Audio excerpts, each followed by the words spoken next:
Hi everyone! So I just had my first cake decorating class and I'm so excited. It was a really nice class and I'm just going to show you a couple of things really quick that we did. It wasn't really hands-on at all. Really it was more about how to bake a good cake. So it went through the steps of, preparing your cake pans, letting them cool properly, and how to remove the cake. And then it also talked about, different kinds of icing and the consistency of those icing and what they should be like.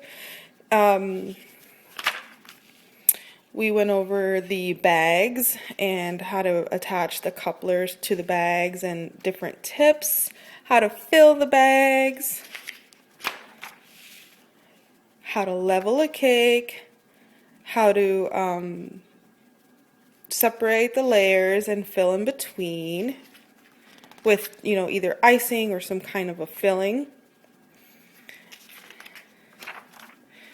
And then we talked about icing the whole cake, making it nice and smooth. There's two different methods for that. Talked about all the different tips and what they're used for. And finally, at the end of class, we were able to actually start decorating using this star fill technique, the star border technique, and just the little star tip, just one single one. So by the end of class, we had just a few minutes to really decorate a couple of cookies, and I will insert a picture right here of what my cookies look like.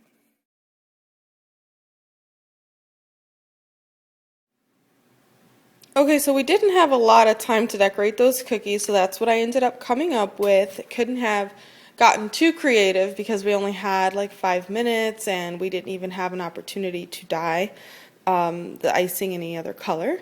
But we did learn how to make icing, and I'll be showing you that recipe today as well.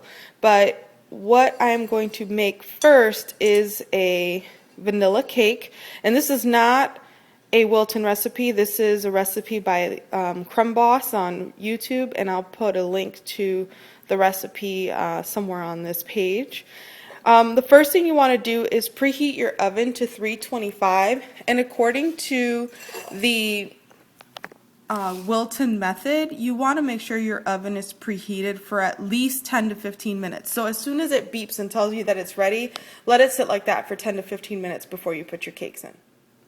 First, you want to beat 4 eggs for at least 5 minutes. This is what it will look like, and then you want to add 2 cups of sugar slowly while still mixing, and keep beating for a little while longer. Add 2 teaspoons of vanilla extract. Here I'm using a clear vanilla extract by Wilton. In a separate bowl, you want to sift together 2 cups of flour, half of a teaspoon of salt, and 2 teaspoons of baking powder, and then slowly add it to your mixture. Once you've got all the flour incorporated, stop using a mixer and start using a whisk, and you'll understand why in just a second. Melt 4 ounces of butter into a cup of milk.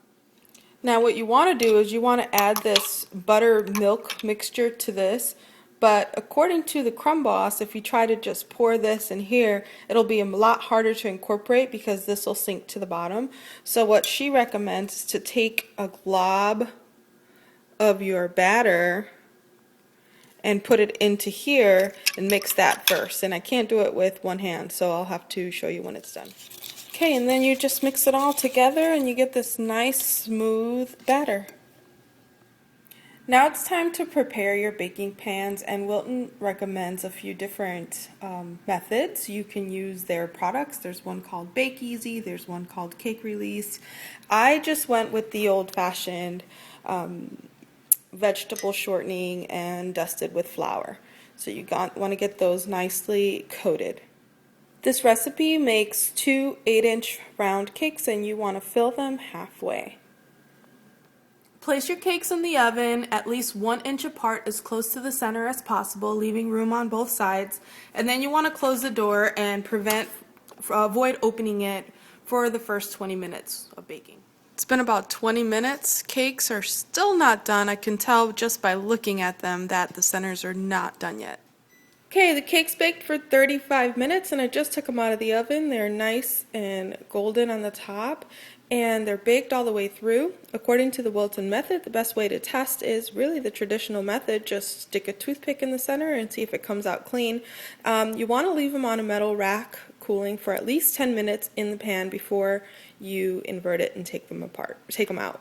So this concludes this video, and the next one I will show how to make buttercream. And in the third video, then we'll talk about how to handle these two cakes when they're done, how to level them, tort them, fill them, and ice them, and maybe even experiment with decorating them, even though I don't really know much about that yet.